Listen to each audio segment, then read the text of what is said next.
বিএনপিকে আসলে প্রস্তুত ছিল ক্ষমতা সামলাতে।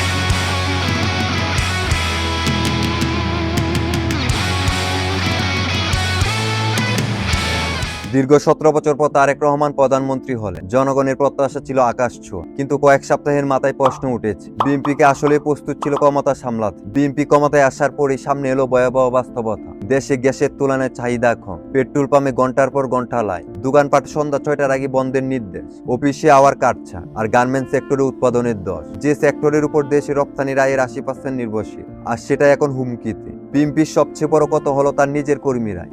ইন্টারন্যাশনাল ক্রাইসিস গ্রুপের রিপোর্টে 2024 সালের সেপ্টেম্বর থেকে রাজনৈতিক সহিংসতা বৃদ্ধি পেয়েছে। সবচেয়ে বড় উৎস ছিল বিএনপির ভিতরকার গ্রুপগুলো নিজেদের মতো দ্বন্দ্ব, দখলদার, চাঁদাবাজি আর সাধারণ মানুষের উপর জুলুম নির্যাতন। এই পরিস্থিতিতে সাধারণ জনগণ বলছে, বিএনপি আর আওয়ামী লীগ একই মুদ্রার দুটি পিঠ।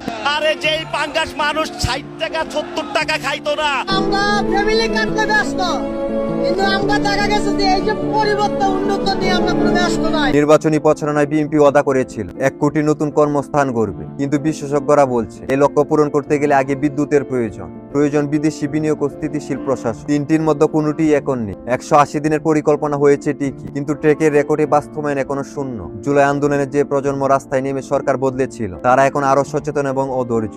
ইতিহাস বলে যে সরকার জনগণের ব্যথা বুঝতে দেরি করে, জনগণও তাদেরকে বলতে বেশি সময় নেয় না। সুতরাং আগে জনগণের চাহিদা বুঝতে হবে, জনগণের পাশে থাকতে হবে, জনগণের ইচ্ছা অনিচ্ছার প্রতি নজর দিতে হবে। তখনই একটা সরকার টিকে থাকা সম্ভব। আগে জনগণের আস্থা এবং ভালোবাসা অর্জন করতে হবে, আর বাংলাদেশের মানুষ এটাই আগে চায়। দেশের অস্থিতিশীল পরিস্থিতি কেউই চায় না, তাই স্থিতিশীল পরিস্থিতি যে সরকার এনে দিতে পারবে, তাকেই মানুষ চাইবে। ধন্যবাদ।